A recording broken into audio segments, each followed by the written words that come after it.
Welcome everybody this morning. I'm delighted to welcome you all to my first that I've published as Chief Inspector. I think this is a particularly important piece of work on the quality of the work undertaken with women. Now, this was a joint inspection by HMI Inspection and Probation and HMI Prisons. And to provide some context, the report comes over 17 years after the publication of Baroness Corsten's report on the treatment of women in the criminal justice system, which argued for a distinct, radically different, visibly led, strategic, proportionate, holistic, woman-centred integrated approach. Now, our joint inspection with HMI Prisons has found that progress has been too slow. Too often, services for women fall far short of the gender-informed approaches that were envisioned, meaning safe spaces where women can be offered support and rehabilitation are not available to those who need them. Despite a sound strategy, delivery on the ground is patchy and inconsistent. There are problems with planning for resettlement, which mean vulnerable women can slip through the gaps. And whilst there are some encouraging beacons of best practice, and we'll show you some of those, where there has been innovation and better local join-up, these are too few, and the quality of supervision and support available varies significantly across England and Wales. There is little evidence that progress is being made in addressing the reasons why women offend: substance misuse, mental health, or the fact that those women have themselves suffered trauma, abuse, and chaotic childhoods. And although evidence-based interventions designed to address women's needs are available, not enough women are given the opportunity to benefit from them. Nearly 2 decades now after the publication of the Corsten report, our report calls for renewed action on the ground to help meet the needs of women. The pockets of best practice we have found and have published demonstrate that improvements can be achieved and the vicious circle broken for the benefit of both the women and local communities. Now, we're going to give you a presentation on our findings, and there should then be plenty of time for Q&A. And after I finish my introduction, I'll pass on to Noreen Wallace, who's our lead inspector on this report. Can I have the next slide, please? So again, just to provide some background on HMI Probation. Our vision is for high quality probation and youth justice services that change people's lives for the better. And our purpose is the independent inspection of probation and youth justice services in England and Wales. We set the standards that shine a light on the quality and impact of those services. And our inspections, reviews, research and effective practice provide authoritative and evidence-based judgments and guidance. And we seek to use our voice to drive system change with a focus on inclusion and diversity. And we hope that our scrutiny leads to improved outcomes for individuals and communities. So without further ado, I'll pass on to Noreen, who will provide you on our findings. Thank you. Thanks, Martin. Hi, everyone. I'm Noreen Wallace. I led this inspection from the probation inspectorate side jointly with Jonathan Tickner, who you will see presenting the prison findings shortly. So if we move on to the next slide. So firstly, then, just some information about our methodology, how we approach this topic. So our fieldwork consisted of the inspection of 6 probation delivery units, so PDUs, we'll refer to them as. So we visited Worcestershire, West Berkshire, Stockport and Trafford, Camden and Islington, Cardiff in the Vale and Bath and North Somerset PDUs. And while visiting those areas, we looked at a sample of 60 women who were on either community orders, suspended sentence orders or prison licences. And where possible, we interviewed the probation practitioners that were holding the case as well. User Voice, who we worked with to gain service user insight, also attempted to make contact with those women. So for those women, we looked at all aspects of their case and how things have progressed. We also had a second sample. We were interested to understand how women experience approved premises. So we know the female offender strategy, the government-wide strategy had a proposal to build women's residential centres. They haven't come to fruition as yet. So we wanted to know and understand how approved premises were being used. So we looked at the experience of 30 women who were resident in approved premises during the month of July 2023. So the approved premises, or APs, you might hear us refer to them as Bedford, Elizabeth Fry, Edith Hestia Highbury, Crowley House and Eden House. So 3 of those approved premises were independently run, and 2 were psychologically informed planned environments, or PIPEs as they're often called. So for these cases, we looked at the women's experience of the approved premises. We didn't look at the case management side of their supervision, and we weren't inspecting approved premises as such. We were looking at how the women experience being a resident there. And then the prison side of this inspection, Jonathan's going to tell you lots more about that. But in short, inspectors visited four closed women's prisons. Visited 4 closed women's prisons. So 2 of the larger ones, Bronzefield and Style, and 2 training prisons, Downview and Drake Hall. Jonathan will give you all of the details, but you can see the spread on the map there. So if we move on to the next slide, please. So this slide just gives you some context about women in prison and probation. So firstly, you can see that the chart there on the left shows the number of women who were in prison compared to the number of men as of December 2023. So women make up approximately 4% of the prison population. In the community, slightly larger, so women make up 9% of the probation caseload, and those figures are from June 2023. And from approved premises, for women, there are currently 9 approved premises in England. There are none in Wales, and they offer a total of 165 bed spaces. So you can see from the slide there, data from July 2022. So what we found was that bed spaces are quite underused in women's approved premises. At the time this data was drawn, 2 of the APs were quite new, so full occupancy wouldn't be expected. They were just getting up to speed. However, we rarely saw any establishments that were at capacity or near to capacity in a consistent way. And the next slide. So the background to this report then, as Martin's already said, the Corston report was published in 2007, and that brought about a renewed focus on women who enter the criminal justice system or who are at risk of entering the criminal justice system. The recommendations included making community disposals the norm for women, developing a more comprehensive network of one-stop shops or community provision for women, and improving the high-level governance and cross-departmental working in relation to women who offend.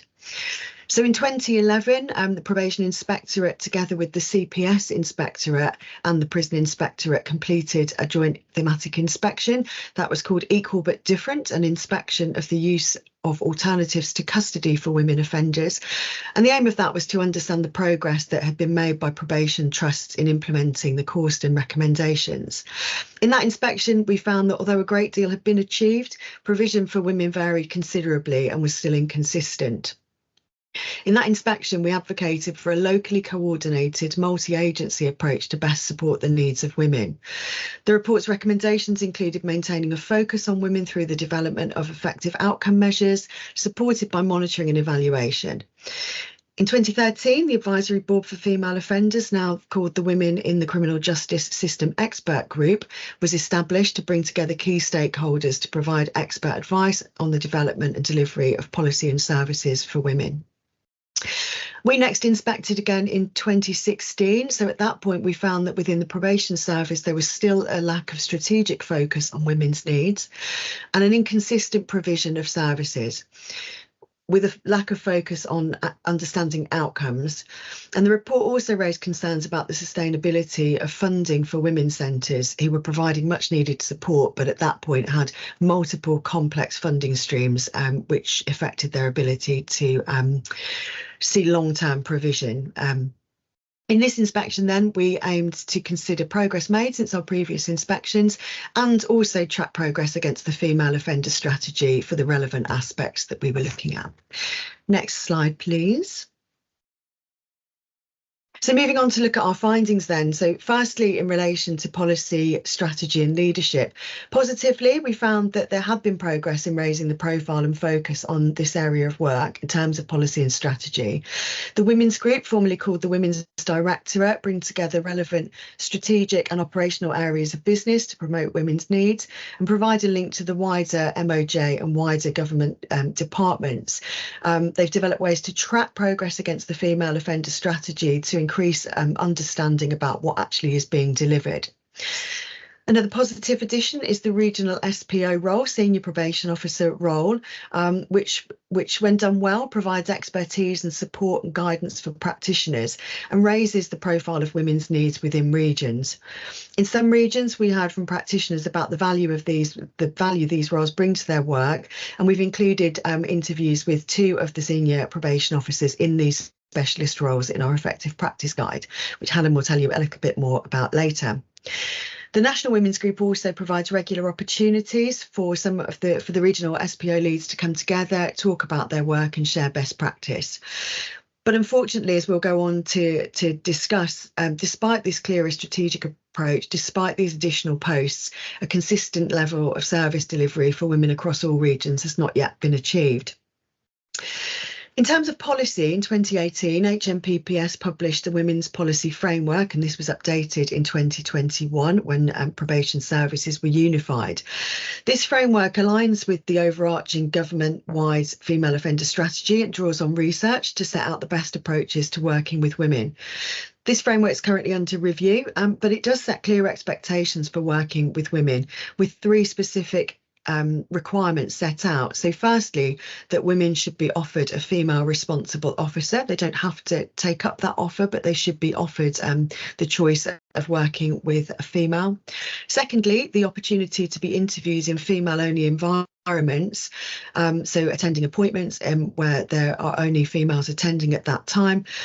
And thirdly, they should be offered the option of not being placed onto an all-male unpaid work group. Of course, some women may choose that they're happy to engage with a group in that way, but they should be offered the choice.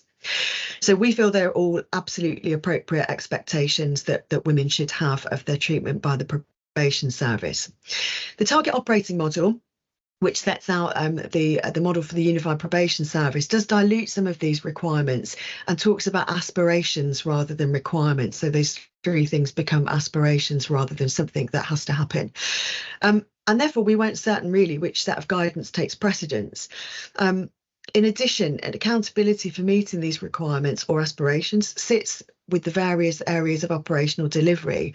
So women in different parts of England and Wales have vastly different experiences depending on how much focus and attention has been placed on working with women. Some regions have a really strong focus on working with women, however, others don't, and often this is due to staffing levels and pressures that they face. Next slide, please. So next we looked at staffing and training. So we frequently reported on the staffing problems being faced across the probation service in recent years. Although more staff have been recruited, vacancies for probation officer and probation service officer posts are still high in some regions, particularly London and the South East. In PDUs with the most challenging staffing levels, leaders told us that they had not been able to form specialist women's teams as they didn't have the resource to dedicate to them. So that specialist provision just wasn't possible. In PDUs where staffing levels were higher, and for most this had only recently improved, so they had formed women's teams in some cases, but they were quite new in some areas and in their infancy.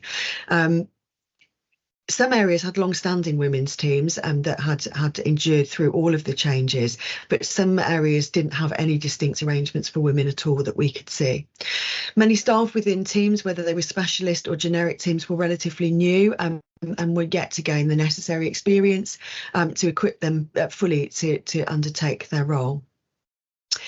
So where we saw specialist teams, these teams often had lower caseloads than we see in our core inspections. Most staff in roles dedicated to working with women were passionate about this work, and some had undertaken extensive research, sometimes in their own time, to understand what makes effective practice in working with women. On the whole, though, staff working with women felt that women's often complex needs and the time it takes to build and maintain effective relationships with women were not fully recognised in workload allocations. They felt the weighting given to them for working with women wasn't great enough. Of the 45 probation practitioners we interviewed, 25 told us their workload was quite or very manageable. Sorry, there's some feedback coming through there. Interestingly, probationers' assessments of their workloads wasn't always aligned with caseload numbers. So those that had the highest caseloads weren't always the ones that were telling us that their workload wasn't manageable. So, for example, in one PDU, almost all staff had caseloads that were in line with probation service expectations and lower than we saw elsewhere. Yet staff in this area expressed the highest levels of dissatisfaction with their workloads. What we found was that in PDUs where practitioners were managing women but had strong working relationships with partners and other services, staff tended to see their workloads as more manageable. And in these areas, we often found that there was a higher quality service delivery and more effective partnership working too. In terms of training, I think it's fair to describe training as patchy. Not all practitioners working with women had had specific training in relation to working in a gender-informed way or working with women, or in terms of the methods that research would suggest is most effective. The current e-learning data, completion data, showed that completion rates varied significantly by region. So in one region, the highest completion level we found was 78. So 78 people had undertaken the e-learning, and the lowest was 11 people having undertaken it. So just to put that in context, nationally, 385 staff had completed the training, and there are about just over 11,000 probation officer and probation service officers in post. Of course, not all of those staff will be working with women at all, and some may have completed the previous face-to-face training. Nevertheless, the numbers were low for completion of that e-learning. Many staff told us that e-learning didn't suit their learning style and they found it hard to engage with the materials in the way that they were delivered. One practitioner summed it up by telling us the quote that you can see on screen there. So they said, online learning has a place, but it's not the answer to everything. And we've gone too far down that road. I learned as much from colleagues on face-to-face training as from the content. We also heard from a number of staff the slight irony that relational work is noted as being crucial in probation practice, especially when working with women, but the training isn't delivered in a way that models that. Most staff told us that they'd had some form of input on trauma-informed practice, which again, it has an importance for working with women, but what they'd taken away from it appeared to be inconsistent. So our casework showed that it had not always given them a sufficiently in-depth understanding of how to work with people who've experienced trauma. We found that many practitioners had interpreted trauma-informed practice as meaning flexibility. So where we saw absences from appointments being made acceptable, sometimes time after time. But practitioners weren't really thinking about the other key principles of trauma-informed working, such as building trust, sense of psychological safety, and boundary setting. Overall, staff told us that 49% of staff told us they'd not had sufficient training to support their work with women. Some areas, some regions had commissioned additional training. So, for example, in Greater Manchester, practitioners spoke really positively about training commissioned by the region to address an identified gap in knowledge about working with women who committed violent offences. And we'll move on to the next slide. So next thing to talk about interventions and services. So this slide shows 3 types of probation delivered interventions that are available for women, and also the commissioned rehabilitative services that women can be referred to through external providers. Overall, in our sample of 60 cases, we saw little delivery of probation delivered interventions. So the package available, the 3 types of intervention, are designed to be flexible, to offer something to everyone who has identified needs. So accredited programmes delivered via group work with a process of treatment management to oversee the quality of delivery and make sure that the materials are adhered to in delivery. So Thinking Skills programme is the only community accredited programme available for women. Data provided by HMPPS showed us that 166 requirements for the Thinking Skills programme were made between June 2022 and July 2023. By September 2023, only 2 women had completed the programme. 42 were recorded as starting, although some had significant gaps and active delivery wasn't always apparent in the case records. And whilst there's been some really positive research, research has shown some positive impact for women who complete Thinking Skills Programme, or TSP, we've questioned whether it's realistic to still offer it to women, as so few are given the requirement. It takes a long time for they get onto the group, and often the group isn't completed due to small numbers. Structured interventions are more flexible, but they've taken time to get off the ground since they were launched post unification of the probation service. Not all of the structured interventions available are specifically designed for women. There are higher referral numbers than for accredited programmes, but still relatively low completion levels. Not every region has chosen to offer the women's specific structured interventions, and we heard that in those that haven't been designed specifically for women, the materials, so sometimes video clips, weren't always felt to be appropriate for women. In our sample of 60 cases, 7 women had structured interventions included in their plans, but only 1 woman had attended any sessions at the time of our inspection. Most areas had fairly low numbers of women referred, and therefore few interventions were being offered.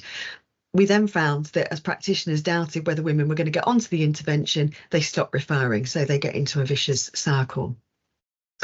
In terms of offender manager or practitioner toolkits, First Steps to Change is offered.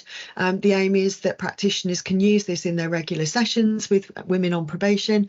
All women should complete the first module, and then practitioners can choose which sections of the toolkit are relevant to the individual. We found low use of the toolkit amongst practitioners that we met with. They told us they were lacking in confidence about how to use the materials. They hadn't had time to familiarise themselves with it, or just general workload pressures meant that they didn't get round to it. So plans for 11 of our 60 women said that a toolkit would be delivered, and we only saw 2 where there's any evidence that it had been commenced in their case records. So while each intervention available has been developed based on on research evidence and into what works with women, each still needs to be properly evaluated to understand their impact. We found problems with recording of interventions, often making it not clear what has happened or what hasn't happened. And nationally, we found that there wasn't a sufficient understanding of what the expected volume of delivery was to understand whether those needs were being met. Commissioned rehabilitative services are available in prison and in the community, and Jonathan will talk to you about our prison findings in relation to CRS. In the community, services are delivered by a range of providers across the country. Some of the providers have long-standing relationships with probation in the previous guises that probation has had. So some of those relationships are really well established, but delivery does vary across the country.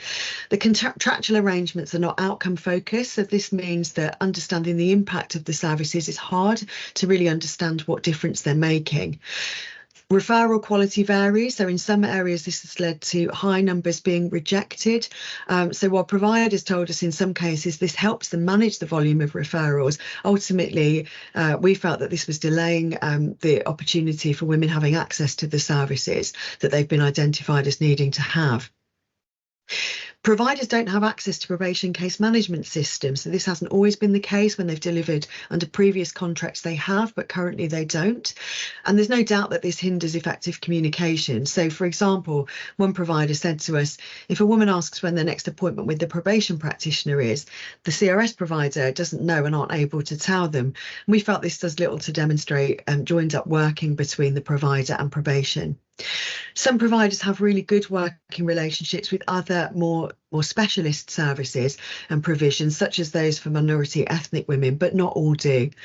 We know that there's ongoing consideration about the next iteration of CRS contracts, and we hope that this will address some of the issues that we found. Next slide, please. So on to our findings in relation to community sentence management. So overall, we found a good standard of court reports in our sample. 28 out of the 47 we inspected offered a sufficiently gender-informed assessment and sentencing recommendation to the court. However, we did find that some court staff were not aware of the current offer of interventions and services for women, which sometimes limited their ability to correctly inform sentences about what the options were. Women aren't always engaged in their assessments and plans for their sentences. Sometimes it's happening without their input. In too many cases, we found that assessments weren't completed in collaboration with women to gain their insights into their own lives. Significant life events are usually recorded. So, for example, childbirth, child loss, they're recorded in the assessment, but the impact isn't always correctly, fully considered or understood. So what that's meant to that individual, have they had any support or counselling following these events? Those things are often missing. So there's insufficient analysis about what it means, how it's continuing to affect that person and their life. We felt that risks were not always fully recognised for some women, but also that sometimes complexity is conflated with risk. So women that have really complex needs but haven't really demonstrated behaviour that would indicate a risk of serious harm to others are sometimes assigned a higher risk level just because of their complexity and the difficulty of working with them. Areas of need that were most commonly insufficiently addressed, we found, were mental health, developing a pro-social identity and improving family contact. Plans were more likely to address issues linked to general offending than issues linked to risk of harm.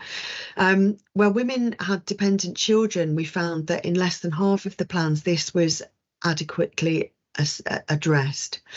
Themes here included a lack of detail about the known risks to children and how they were being managed, generic references such as that children would be referred to children's social care if risks increased, but not what specifically it would take to trigger that. When children were already known or subject to child in need or child protection plans, there was no detail quite often about how the probation service would feed into that work.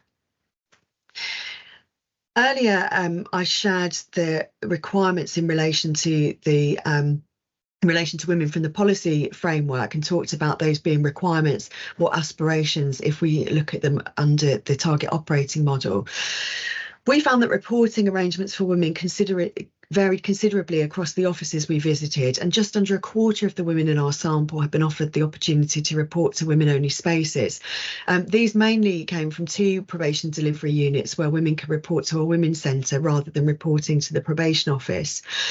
Attending one office ourselves, we were told that it was women only Wednesday and that women were reporting. However, there were men waiting in the waiting room. Some offices had advertised their women only reporting slots, which we found quite concerning, as this had the potential to identify when potentially vulnerable women would be attending.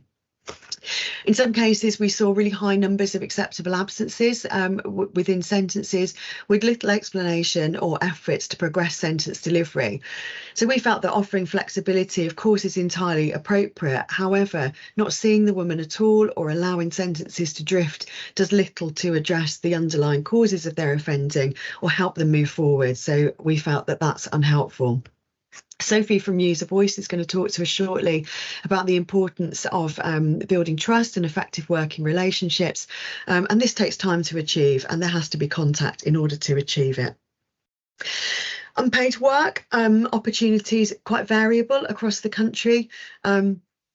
Some areas had no specific provision for women to complete their unpaid work hours if they weren't assessed as suitable for an individual placement or didn't feel comfortable in a mixed group. Others had excellent, really creative placements that built skills and confidence in the women that were attending. Often these were placements within women's centres that gave the women a real sense of achievement and purpose alongside the intended punishment that unpaid work is designed to give.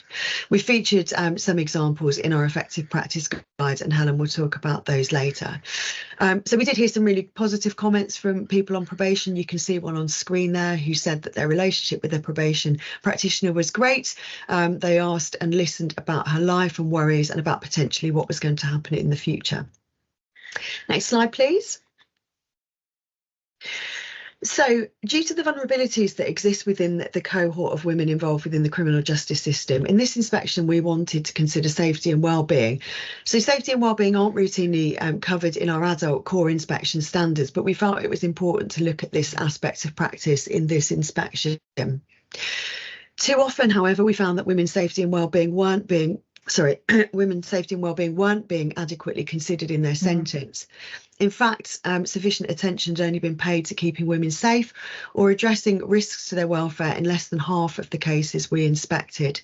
The picture was slightly better for Black and minority ethnic women, where these concerns were adequately considered, but still it was only just over half of the cases.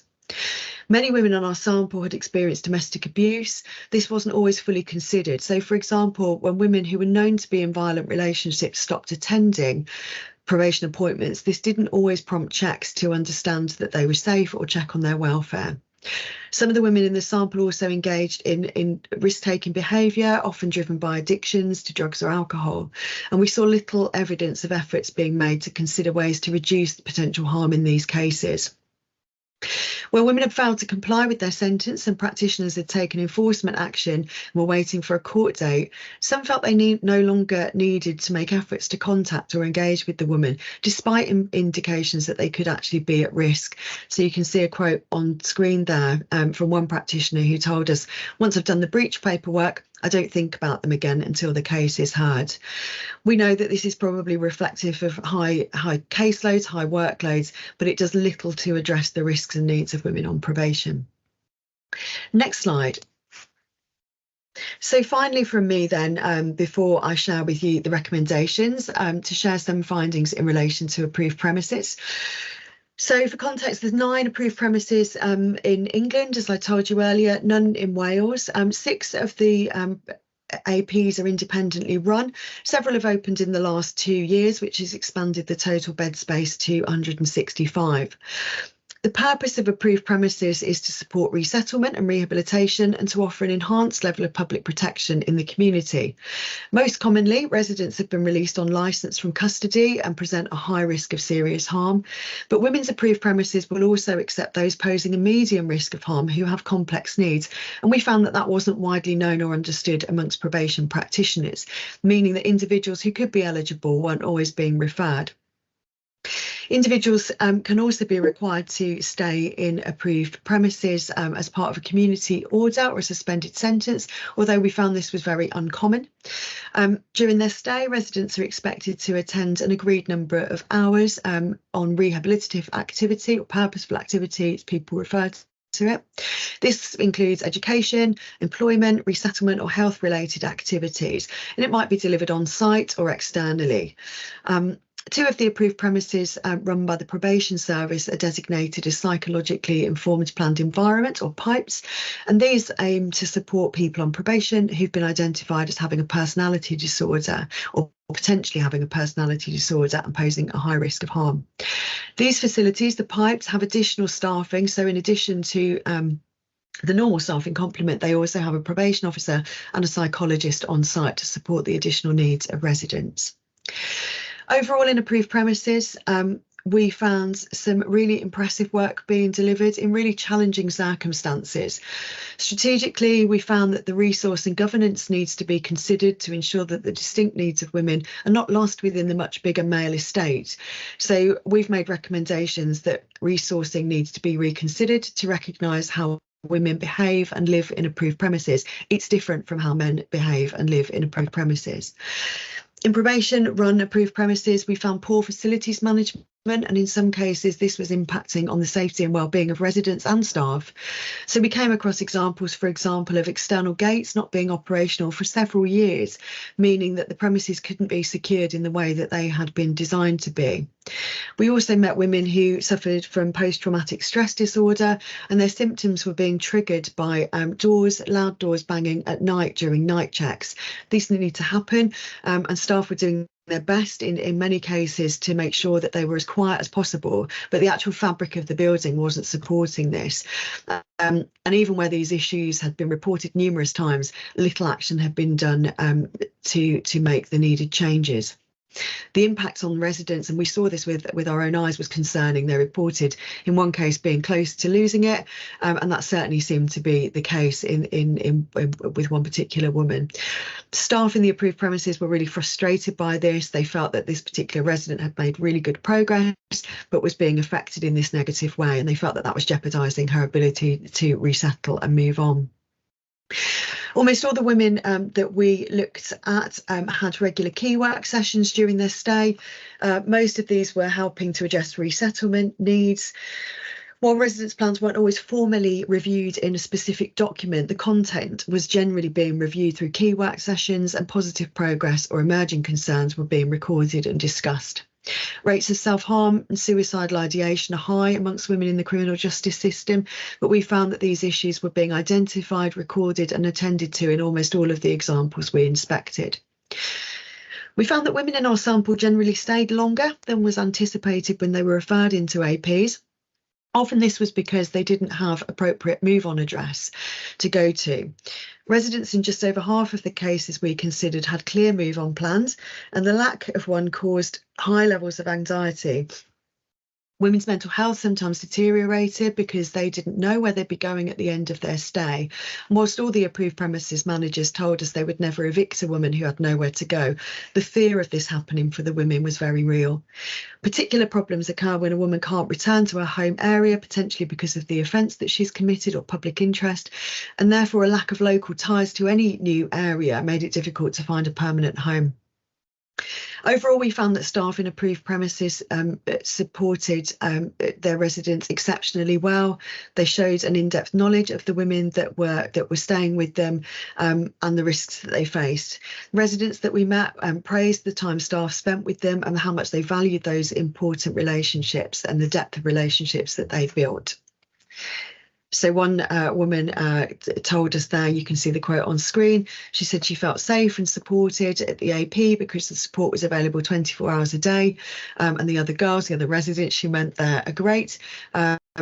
21 activities a week available and 3 meals. So she said, I know it's a privilege to be here. I was in one years ago and it was awful. And when they first said I was going to an approved premises, I was dreading it. So final slide from me, please. So these are the recommendations made in across the inspection as a whole. Jonathan's going to talk to you a bit more about prisons, but overall we made 14 recommendations. You can see a summary of those. This isn't the full wording, just a summary, but they relate to some of the difficulties that we found in practice. So what happens with this is HMPPS provide an action plan noting whether they agree, partially agree or don't agree with the recommendations and the actions that they plan to take to address them, and then that's followed up in 12 months. So I'll hand over to Jonathan Tickner, who led the inspection from HMI Prisons, to tell you about that element of the work. Thank you. Thanks very much, Noreen. So for the custodial side of this inspection, we chose to focus specifically on how well women's resettlement needs are identified and met before they are released. Okay, so Noreen's touched on this already, but our methodology was fairly straightforward. We visited 4 of the closed women's prisons, there's only 10, Bronzefield and Style, which are the larger ones serving the courts, Bronzefield near London, Style near Manchester, and 2 of the smaller training prisons, Downview in the south and Drake Hall up in the north. We interviewed 42 women. Mostly we tried to focus on those serving short sentences of 12 months or less. And we looked at their files, we talked to the staff who were helping them, and then we also talked to quite a huge range actually of managers who oversaw all of this resettlement work in its different aspects. So the first aspect we'll talk about today is the leadership of this work to help women resettle. It's quite a complicated picture. The first thing to say is that the model has been adapted from the men's resettlement model, and that is problematic. It's an obvious thing to say, but there are far fewer women in custody, there are far fewer women's prisons, and as a consequence, they're much further apart. And if you're a woman, you're very likely to be geographically distant from your home while you're in custody. The unfortunate thing is that the CRS providers are linked to your home area. And so we went to a prison like Drake Hall, and the women in that prison were being helped by about 15 different CRS providers, almost all of whom were remote because, you know, they were based as far away as the southwest, you know, Kent, places like that. They weren't going to come into the prison. So most women had to rely on some sort of remote support, far more so than men have to do in this situation.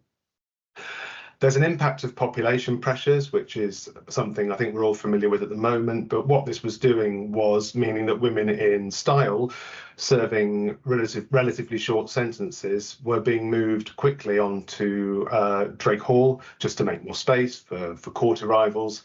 But unfortunately, the face-to-face CRS support was located in Style. So they were losing that and then having to have a remote contact with that provider.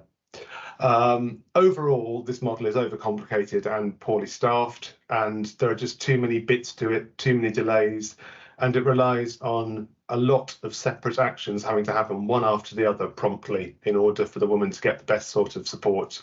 You're relying on a pre-release team identifying the need, then you're relying on that need being communicated to their community offender manager, who has to press a button to activate a referral, and then you're relying on the CRS provider receiving that referral and making contact with the woman and doing the work. And all of that is problematic because of staffing issues, retention issues, and yeah, it all happening in the right sequence at the right time. One of the consequences of having so many different parties involved is that there's a lack of a consistent, easily identifiable source of support for the woman.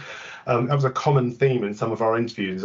So they just wanted to see one friendly, reliable face who would tell them what was happening and keep them updated. But there were too many people in the mix, really, that it was hard to understand who would do what. And another obvious consequence of that is there was a lack of accountability and responsibility. We had some quite interesting and difficult conversations with some of the managers involved who, yeah, they were all trying to do their bit, but overall it was hard to see who would actually solve the problem for the woman and make sure things actually happened. One of the common frustrations of the prison leaders that we encountered was that they couldn't do a lot about this area to make it better. So much of this now is controlled by the probation service. They manage the contracts with the CRS providers. They're responsible for staffing the pre-release team inside the prison who identify the need. And they're responsible, obviously, for staffing the community offender managers who activate the referral for help. And so there was very little governors could do to improve this. And that was a particular frustration around, yeah, the outcomes that they would then be judged on by people like me later on, but they couldn't do a lot about it in the meantime. The CRS outcomes themselves are not very clearly evidenced in terms of, certainly in terms of custody. It was very hard to understand, despite us seeing some good work happening and a lot of well-intentioned, hardworking staff. We couldn't understand, what practical help has this actually given the woman involved? It was quite tricky. And I think by their own admission, there needs to be more work there to understand how we can produce some clear evidence of what's occurred. What's really positive in this area is the introduction of strategic housing specialists at each of the prisons and prison employment leads. Really strong roles if they're done well and leading to some quite interesting outcomes. And just overall, some of the most impressive staff that I spoke to in terms of dedication, enthusiasm, and driving some interesting change. The report looks at the impact of short sentences. This is fairly straightforward. They miss out on a lot of support, these women, by only being around for a short time. We'll touch on some of this as we go on in the slides, but it means you can't easily open a bank account, you can't spend any time gaining qualifications to progress your life. It means the managers struggle to focus on public protection issues because you're in the prison for such a short length of time sometimes. It's hard to capture that and make sure that you're well supported on your way out the prison so that you don't reoffend or present a risk to others. And it's hard to complete any useful interventions in such a short time. You will see when you read the report that we have annexed a section where we have summarised all of the survey responses we've had as we've visited prisons individually, not prior to this thematic, since the end of COVID, but since we returned to full inspection after the pandemic, so that's May 2021, and we visited almost all of the women's closed prisons since then. And there is a really interesting contrast when you compare those serving over 12 months and those serving shorter, under 12-month sentences. The shorter sentences are more likely to have child responsibilities for caring for a child under 18, and they're just much more likely to have problems around all of the obvious things: housing, money, drugs, alcohol. They're also less likely to get a lot of help, and that includes simply getting out of their cells to see people and get the support from staff, going to education, getting key work, contact with staff, and just also maintaining contact with their own families. All of those issues are more likely to affect short sentenced women, according to our surveys. So we looked at assessment and planning. The really key issue is the level of need, high levels of need. Perhaps unsurprisingly, the highest was for housing and for finance, benefit and debt. The short staffing of the pre-release teams is a real issue. The probation service are really struggling to fill these roles inside the prisons, and all of the teams we visited were short-staffed and have been perennially, chronically short-staffed throughout. Some were getting to better places, but it was a bit of a case of 2 steps forward and 1 step back. About 3/4 of the women we looked at did have a reasonably good plan, but there was a lot of impact on this, and some people were just missed altogether.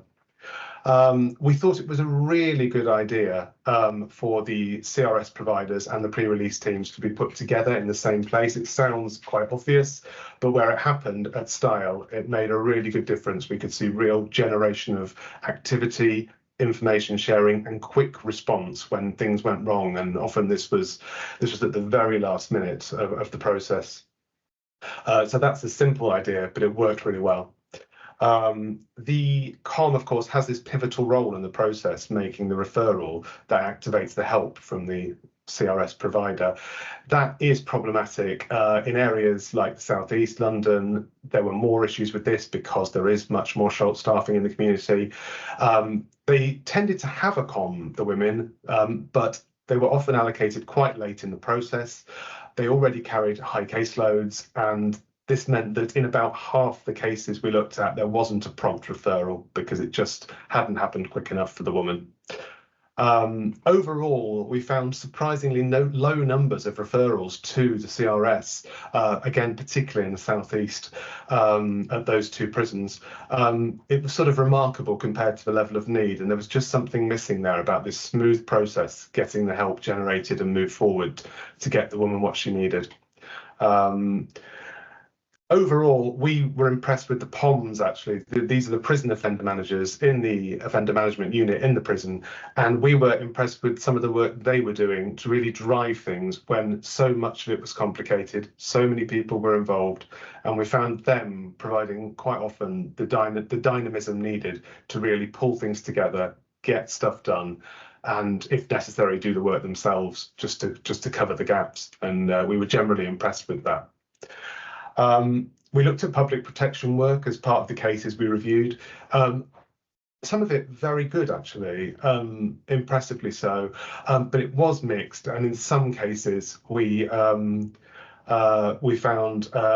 a flurry of sort of release addresses that were completely unsuitable, and that was something, I think, is it the pressure on accommodation? We're not sure, but in some cases we found women moving back to exactly the same street where their offending behaviour had taken place in the first place, which wasn't helpful to them or the victims involved.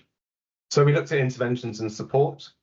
Overall, there isn't enough support for remanded women. They have, until I think any minute now, been excluded from the CRS contracts. There had been a pilot running at Bronzefield to run this with a CRS provider for the remanded contingent there, but it wasn't working very well. They hadn't managed to staff it properly, and it hadn't really taken off in the way intended thus far. Recalled women, this is a fairly straightforward point. They just often struggled to access the help they needed. They had very short stays, and they were in and out the door before really they could access any meaningful support.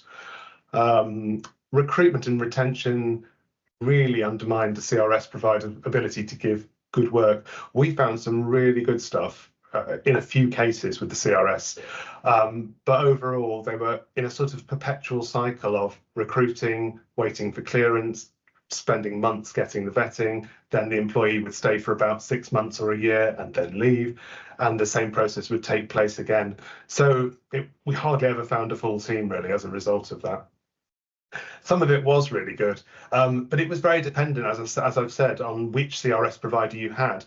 And it ended up with some very odd outcomes. If I think you were a woman living on a prison wing, you would sort of have 2 women living in cells next door to each other, one of whom was from the local area, and she would see a face-to-face CRS provider who would actually come in and chat to her and take her to an interview room for a proper planning session.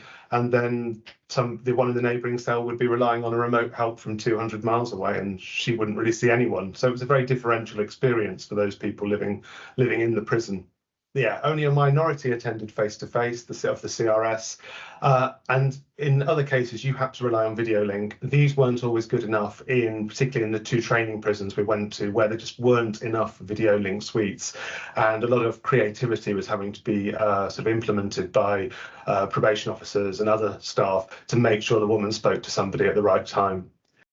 There are a couple of very strange issues with the practice around CRS provision. There wasn't always help for women if they were being released at their sentence end date, and it was also rather unhelpful that at the point of recall, a case would be closed, only to have to then be reopened from custody a few days or weeks later, sort of just introducing an interruption into proceedings that didn't really help anybody, and certainly not the woman involved. And overall, and this is a finding we sadly do find among our normal prison inspections, there wasn't enough good quality key work in the cases that we looked at to offer that regular support for the woman during her time in custody and in the build up to release. This is very common to what Noreen told us earlier on. We are constantly surprised by this, but it is still the case that information sharing among all these different stakeholders is really undermined because they don't all have NOMIS, DELIUS and OASIS. They can't see each other's information all the time. They're having to rely on other people in the same part of the prison as running over to other desks saying, can you show me that piece of information because I can't see it on my screen. All creates delays and a lack of knowledge about risk in some cases, and is deeply unhelpful to the process. We found a small number of women accessing ROTL, which was really, really good. Some incredibly good employer links in some of the prisons, such as Downview, with some really interesting employers. We are talking small numbers of women, but what we found was good. And a small proportion going out to employment on release. There are some barriers here. It is far too hard to simply find out your national insurance number. You cannot be given it anymore. You have to make an application to HMRC that takes weeks. We were baffled by that, and so were all of the staff involved. They couldn't understand why it was being made so difficult. There's overall too little support to help women manage their finances and debt, and there are way too many barriers to getting a bank account. You have to have a certain time left to serve. You have to be sentenced. If you already have a joint account, even if it's with an abusive partner, you're not really entitled. Things like that made things really problematic and, yeah, were again unhelpful. There weren't enough interventions. Very short, simple interventions we were looking for, just a few sessions to help women learn some simple life skills like how to keep a tenancy, those kind of things. There wasn't really any of that developing. It was very slowly starting to come back with some of the CRS providers, but incredibly early days. And one of the highest levels of need in our sample, and it was just so glaringly obvious, was around the victims of domestic abuse and women involved in sex work. And there was not very much at all in these areas to help women start to extricate themselves from those situations and to look at how things might be different going forward. So there was very high need for housing, but much of what we looked at in our sample, most women got something, they almost all got something, but most of it was temporary and short term, even in some cases where we saw one where a woman was extremely unwell, and even then she was probably going to end up in emergency accommodation. It was there were some quite worrying stories there. The way the CRS provision works in women's prisons means that there's no specialist housing worker on site, which is really challenging. And a big point here that we make repeatedly in our inspections of prisons generally for both men and women, but in this case particularly for women, is that you do not know the housing outcome beyond the first night of release if you are a prison governor. So there's data held elsewhere in the system that might tell you that, but for a prison governor to understand whether the 300 or 400 or 500 women that have been released this year got sustainable accommodation is not possible to know at the moment. All we know is where they went on their first night of release, and that doesn't help anybody to improve the provision inside the prison or understand what's not working. So we know individually in these cases what happened, but there isn't any broader understanding. Many of the housing plans we looked at were really last minute, and when we conducted interviews for women with the women, huge levels of anxiety around this. Although on the flip side, some had been back and forth to prison so many times that they had become resigned to this situation. They knew something would happen at the very last minute, but they were resigned to the fact it would be in the last couple of days. So there was that interesting mix there. There wasn't enough Caste 3 housing yet for women, particularly in the southeast of England. That was a bit of a shame in some of the cases we looked at. The responsibility for the duty to refer to the local authority for those likely to be homeless was really unclear. It varied across every prison. Overall, there needs to be a much clearer guide on that, because people were doing it out of goodwill. They were stepping in. Other people, you know, if they didn't think it was being done by one party, the other party did it. But it was a lack of clarity there, definitely. We saw some nice stuff around children and families work, family resettlement workers being piloted at, I think, all the prisons, 3 of them at Style, I think, which is really nice to see, to help plan around family issues as the woman approached release. Really a nice bit of practice, hopefully, when we go back and look at it on individual inspections. And we found children's social workers based in, I think, Downview and one other, which again was a really nice piece of work to address some of the obvious issues that surround women's imprisonment. We had a healthcare inspector with us, and so there's a section in this report that focuses on that. The support, it met immediate needs, and there were some nice bits in here. I think Helen might talk about later about Bridges to Health, a scheme at Downview that really was supporting women with health needs before and after release. So there were some nice pieces in there.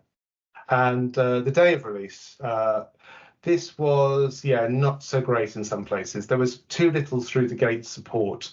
So there were some very, very complex and vulnerable women being released.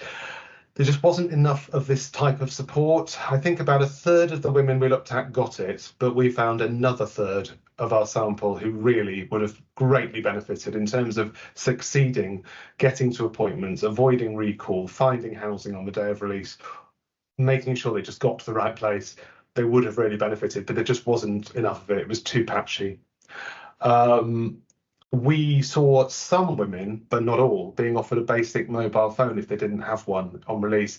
This was a great idea where it happened. It was at Downview, I think. But it really, one of the things that became clear to us during the inspection was how critical this is. It's very hard to exist in the modern world without a mobile phone, notify people of your whereabouts, report if you're going to be late, get there geographically. And we thought this was a really nice initiative where we saw it. Not all the prisons had a departure lounge, but those that did, they were good. Women needed a place to make calls, book a taxi, get help, prepare for the next step of their journey. And one of the themes of the departure lounge is that they tend to be set up on goodwill. They don't tend to have dedicated staff.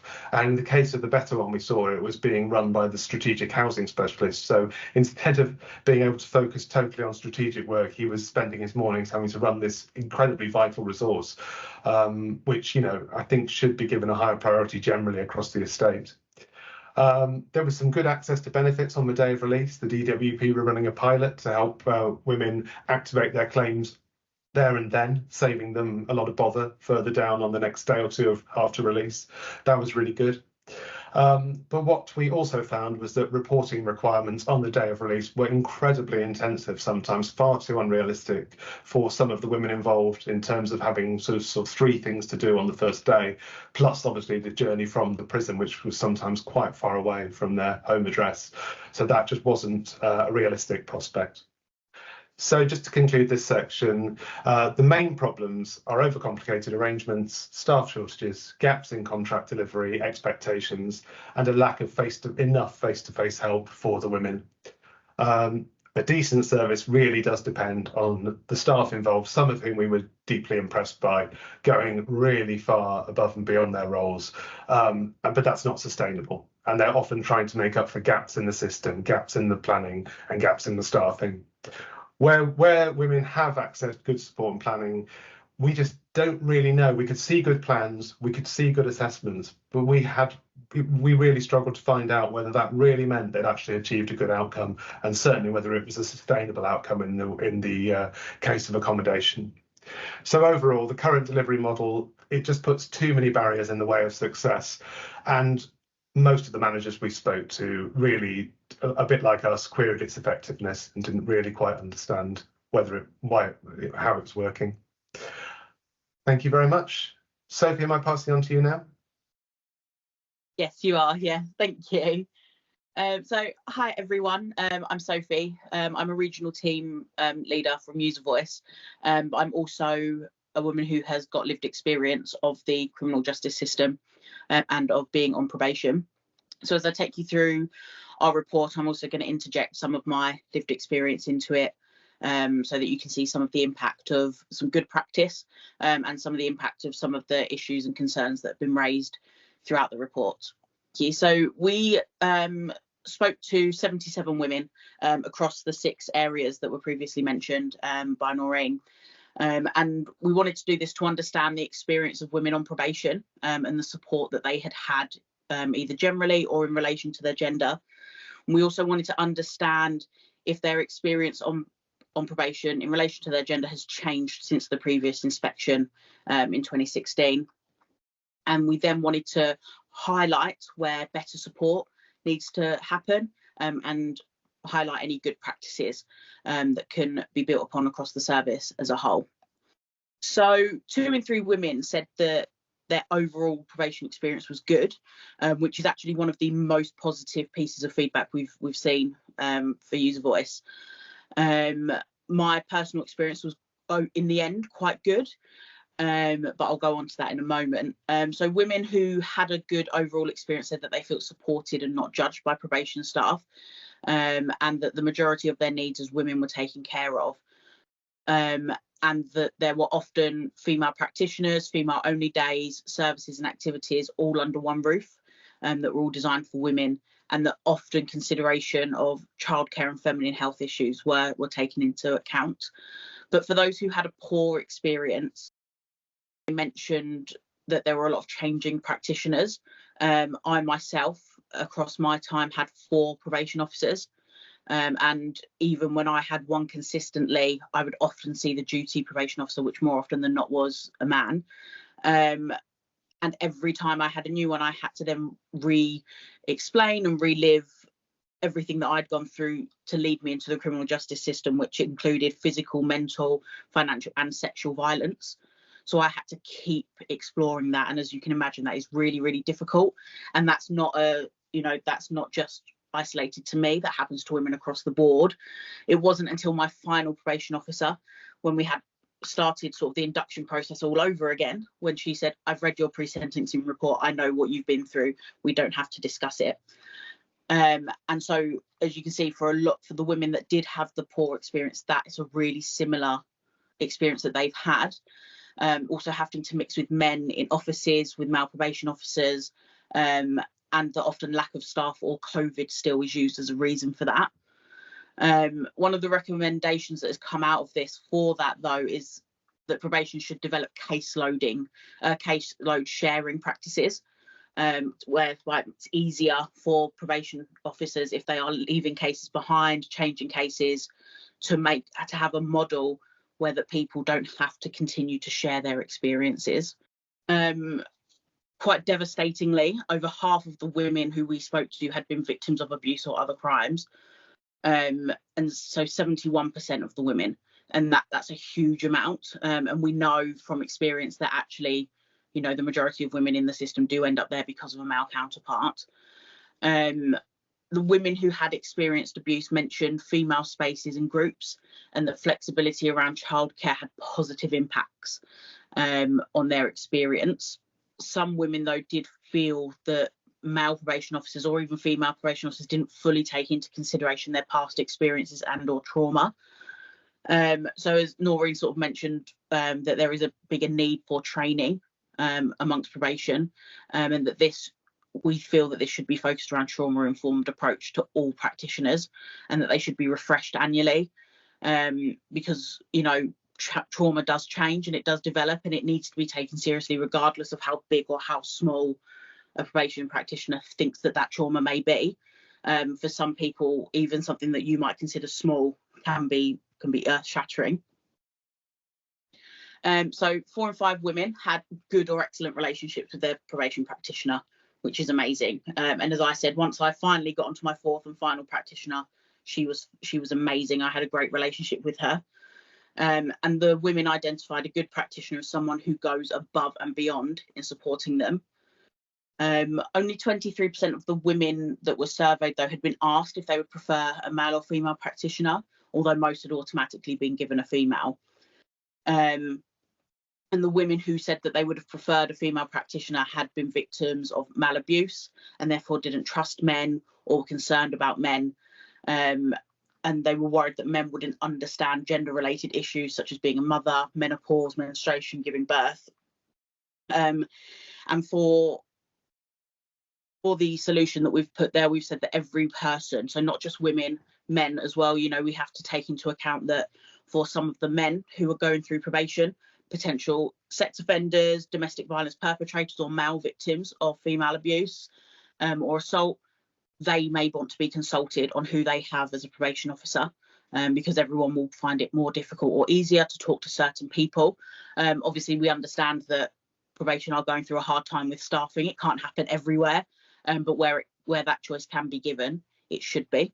I have previously spoken to women who have been had male probation officers or had male unpaid work leads who have accused them of exaggerating or lying about their menstruation cycles or the debilitating pain that some women experience to get out of having to go to appointments or to get out of having to do the work. I, for example, for my unpaid work, went to a woodwork shop and it was all men, male staff, male offenders. And when I went for my first probation meeting where I was told about that, I had a broken eye socket from my, who was the co-defendant in my case, my male partner from previously, and that was not taken into account when I was put into an all-male situation.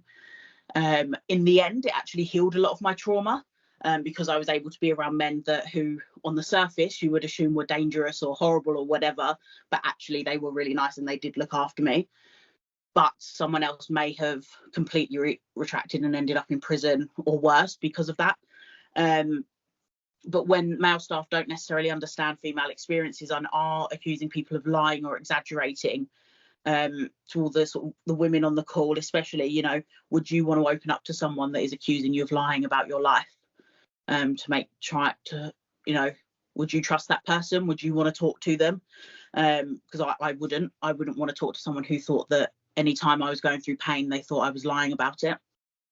And then 3 in 5 women have their appointments in mixed gender facilities. Obviously, Noreen spoke before about there are women's services and there are female support groups and stuff like that. However, it's not everywhere. And especially unpaid work sites. A lot of unpaid work sites are very male dominated. But the women who don't like reporting in mixed facilities often felt intimidated, anxious, nervous and scared having to mix with men. And I personally can attest to that.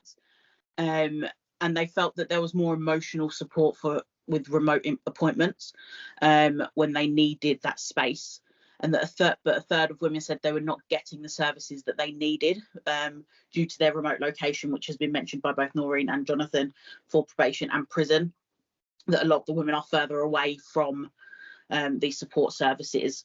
But from my experience, I've spoken to a lot of women. As I said, I've been here for 5 years. Women often saw female groups and female spaces and successful women as a safe space, and when that is taken away from you, that can be really, really damaging.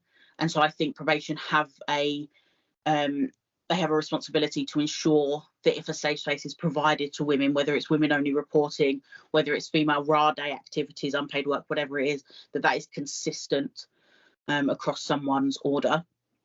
And then the peer-led solution for mixed gender facilities is just that practitioners should be assessing people's situation on an individual base and offer more remote or home appointments to women when it's suitable. That doesn't necessarily mean, you know, it has to be on the phone. Meet them in a coffee shop, meet them in the library, meet them in a female specific service that is a few miles down the road, whatever it may be, to keep these women engaging with the service. And yeah, that's it from me. If there are any questions, we have a Q&A session at the end of this. But for now, I'm going to pass over to Helen, who is going to be talking about effective practice. Thanks. Lovely, thank you. So alongside the report, we have published an effective practice guide. So this aims to highlight and draw attention to the examples that we saw while we're on inspection of where we saw our standards delivered well. So just a little bit about the guide. You can see here on the screen, it's an example of the contents page. Now within the guide, you can use the contents page to navigate to different areas of interest or a particular theme that you want to focus on. So rather than reading the guide as a whole, you can dip in and out of it and use it kind of as a toolkit. So we hope that would be useful for you. So I have tried to appeal to lots of learning styles. So you'll see written work in the guides, you'll see photos, you'll see images. And we also include additional things like links to tools for practitioners, which relate to the examples. We also include research links to our website and other areas of evidence where you can see how the evidence base backs up why we thought it was an effective practice example. We also do follow-up interviews for some of the examples where we've been able to speak to the leads of projects and things like that, where we can really bring the examples to life. So rather than reading about it, you can sit and listen, and you can view the leads on that. And we also kind of signpost to other external videos as well.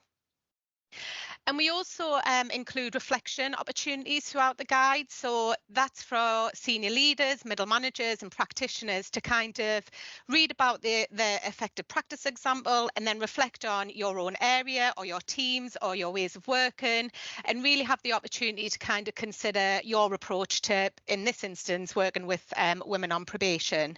So we would encourage people to use that in team meetings or, you know, in training events and things like that. Okay, so I've had the challenge of trying to fit loads of brilliant examples into 3 slides. So this is how it's going to go. We really wanted to spotlight Greater Manchester because we saw loads of examples there. So we've given you know, a bit of a spotlight to that area.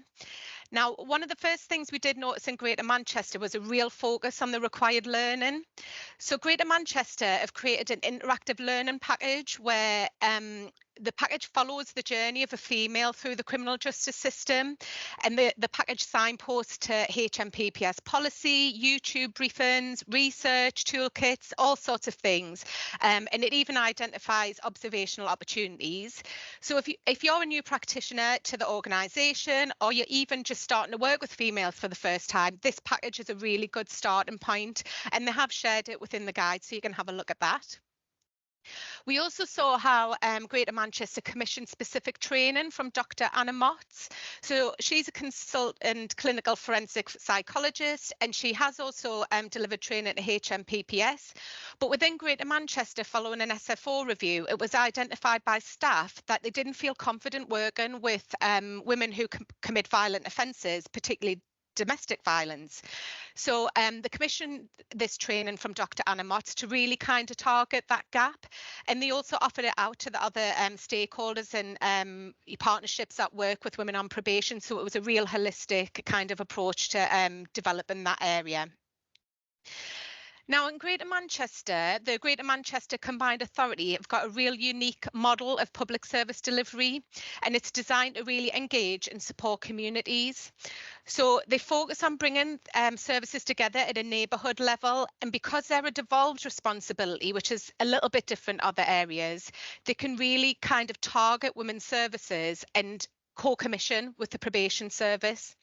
And they've got a real ambition of addressing disadvantage. So the services they provide are not just for women on probation. So even after a female is finished working with the probation service and they want to continue the support, they can do so beyond their sentence end date. So that was a real positive we saw in Greater Manchester. And the final example here is the problem-solving courts. So again, this was enabled through the commissioning activity in Greater Manchester. And what the problem solving court does is provide an alternative to custody through a kind of review based process with the courts and the female on probation. So you can see some examples and quotes on the slide there, but what this aimed to do is kind of give the females that experience of supportive authority. So whilst females might be traumatized by the criminal justice process or even the court process, the process of the problem solving court enables them to engage with the courts, really kind of share their stories, share their progress and how they think they're doing on probation. But equally, the magistrates also fed back that they feel this process has made them a better magistrate because they're really able to understand the females in front of them. They've learned about the trauma-informed approach, and overall it's seen as a real positive in that area. So yeah, so as you know, this was a joint inspection. So I'm really pleased that we were able to include examples from our Inspectorate of Prisons colleagues in this one. So the prison inspectorate look at notable positive practice. So their definition is slightly different to ours, but what they look for is evidence of expectations, particularly good outcomes for prisoners, or particularly original or creative approaches to problem solving. So within the guide, there's 4 examples, and I've highlighted 2 here. Now, Jonathan mentioned earlier about the departure lounges. Now, some of you will have heard of these in your area. And what we know is that if we can start off a female or a male's journey out of the prison really well, then that can have positive outcomes for their resettlement. So at HMP style, what we saw was a visitor centre that's located right outside the prison gates, where a female can go and, as we've mentioned, charge phones, make onward calls about journeys. But also you can see from the photographs there's a really comfortable environment to either meet with family members or other professionals. They've partnered with beauty banks who provide toiletries to females, but also charities and prison staff and even the Independent Monitoring Board have donated clothing as well. So there's lots of stuff going on in the departure lounge to provide support. But in addition to that, the DWP, the CRS providers and also substance misuse providers are also working out of there. So it's a real holistic partnership approach. So the females can access that immediately as they leave the prison. And the second example, again, as mentioned, is the provision of mobile phones and SIM cards. So the strategic housing specialist at HMP Downview, when looking at the housing data, identified that when females weren't attending their follow-on appointments after being released from prison, they were often uncontactable. So they've partnered with Bridge the Gap, who provides SIM cards with 12 months worth of data with calls and texts on there to any women that's already got a mobile phone. But if there is any females that don't have one, the CRS providers will provide that phone. So again, another opportunity to really kind of bridge that gap, improve communication and support females if they're having any difficulties getting to their next appointments. Okay, so I've just got a few more examples here that I've pulled out of the guide. So in West Berkshire PDU, we saw an example of partnership with Alana House. So the court staff can refer to Alana House in terms of their PSR assessments. So that's providing a space for the assessments to take place. But also Alana House will support in building packages of interventions, which then provide really robust recommendations, often as an alternative to custody. We saw in the West Midlands, Willardine Rehabilitation Centre. So this is commissioned by the CRS providers, and it's a rehab programme for women, again, as an alternative to custody. So at Willardine, women reside in a kind of tranquil rural setting, and they've got, you know, self-contained log cabins and well-equipped communal areas. And Willardine will allow women to stay between 7 and 12 weeks. And in Worcestershire, the probation service have partnered with Crave Arts. So this is using, you know, art and creativity to increase women's confidence.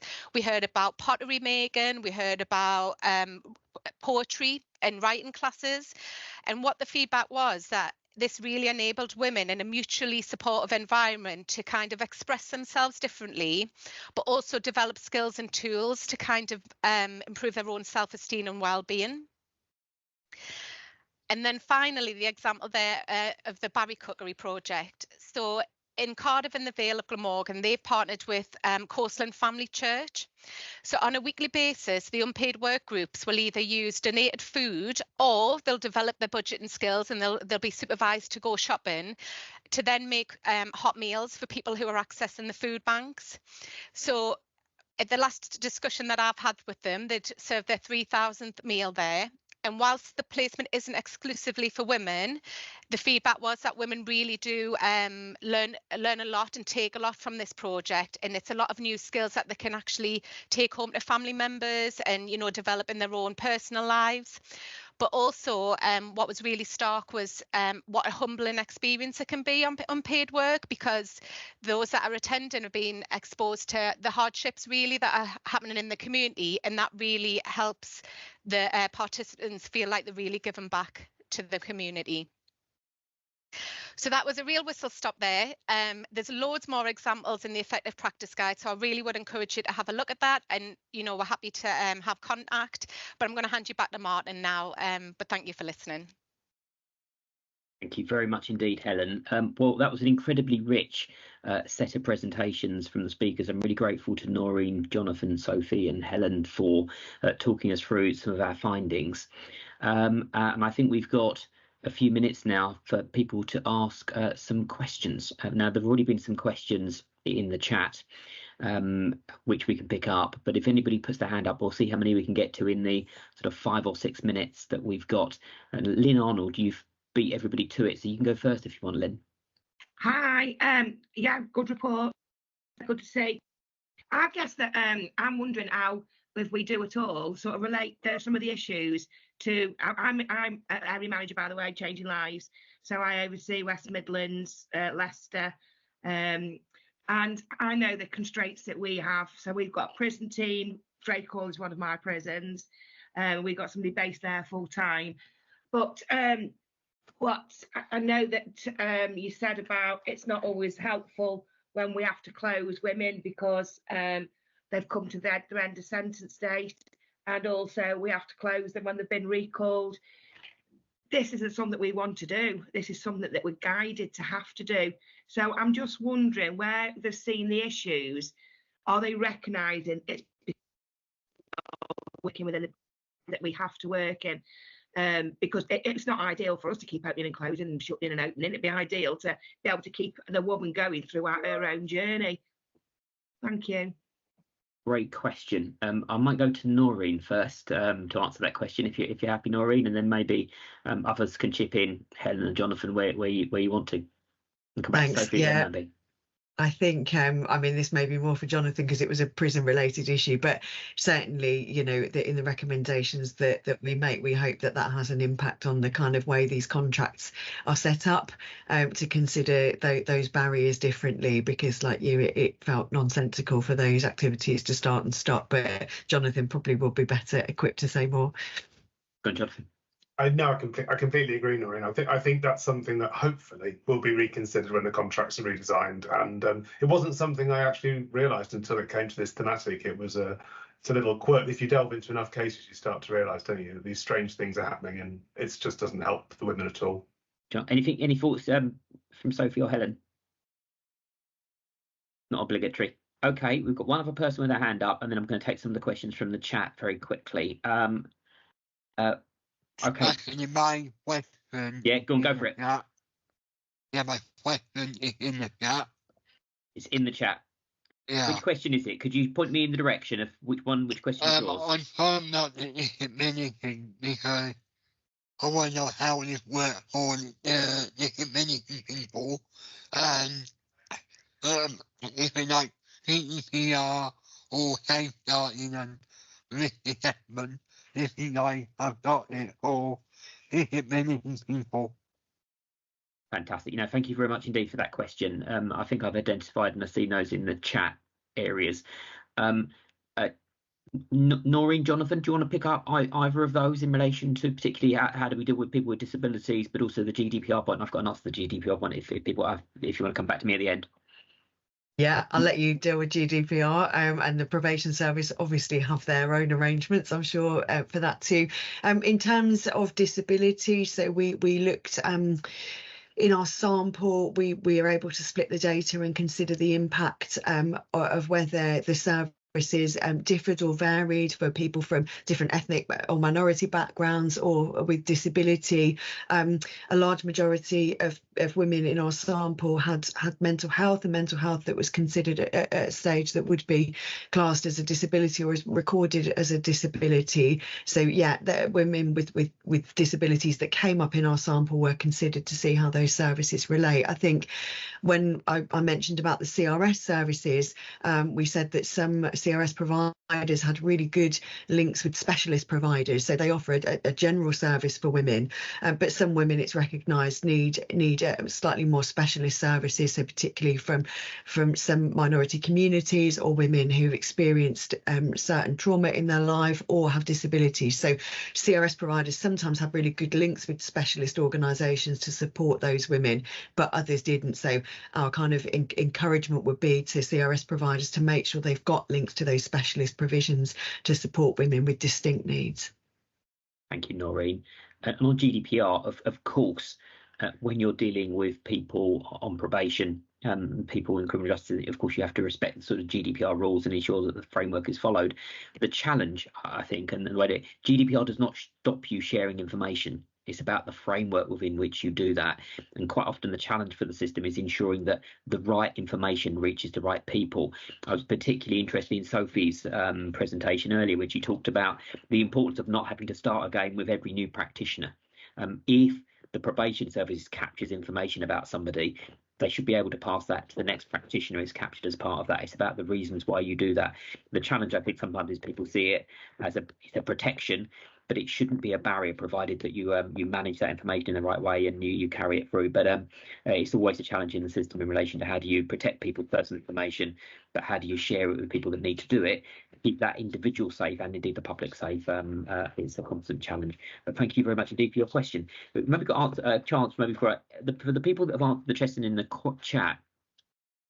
We'll see if we can pick up some of those and maybe answer some of those questions and post it on the web page as sort of part as we conclude that. But somebody in particular I saw had a question about referrals through to approved premises, and I think there's a really interesting story in relation to referrals to approved premises, because I think the answer might surprise people. Noreen, do you want to talk us through sort of what we found in relation to sort of referrals to approved premises? Yeah, so I think what we found was that there's a practitioner makes a referral, and there's something that happens in between that getting to the person that makes the decision in the approved premises. So sometimes referrals are made in good time, but there's delays in the process. So this forms part of our call for women's APs to be looked at slightly differently. So we did see some examples where referrals for women had gone into the central referral mechanism, but had actually gone into the male consideration estate. So there were delays built into the process. So overall, we found that there was more capacity to use APs than was actually being used. We did see late referrals, but we did see some kind of delays where managers of APs were saying that practitioners will get on the phone to them sometimes and say, I made this referral ages ago, but it had only landed with the decision maker quite recently. So there's something there that needs to be smoothed out, perhaps. And I guess you're absolutely right, Noreen. What you see from the data is that women's APs actually provide some excellent support for people that are being released from prison, but actually the female approved premises are much less well used than the male, which is almost odd that you've got that high level of support, but they're not necessarily getting, and you're not getting that certainty. And I think it comes back to some of the things that Jonathan mentioned in relation to potentially the planning for release. not happening in good enough time and it happening a little bit too late and not being properly joined up. And I think that's one area where the system could improve, actually, by just getting these little bits right. Hopefully you would improve outcomes for people in the community. So I just want to thank everybody for their time and attention this morning and this afternoon. I hope you can take the time to look at some of the reports that we published, the Effective Practice Guide, the report itself. It's a really important piece of work, and do point people that may have been interested with the video will be available on YouTube thereafter for people to listen to their views. Thank you very much for joining us, and I hope you all have a good bank holiday weekend when it arrives. So thank you very much indeed, everybody.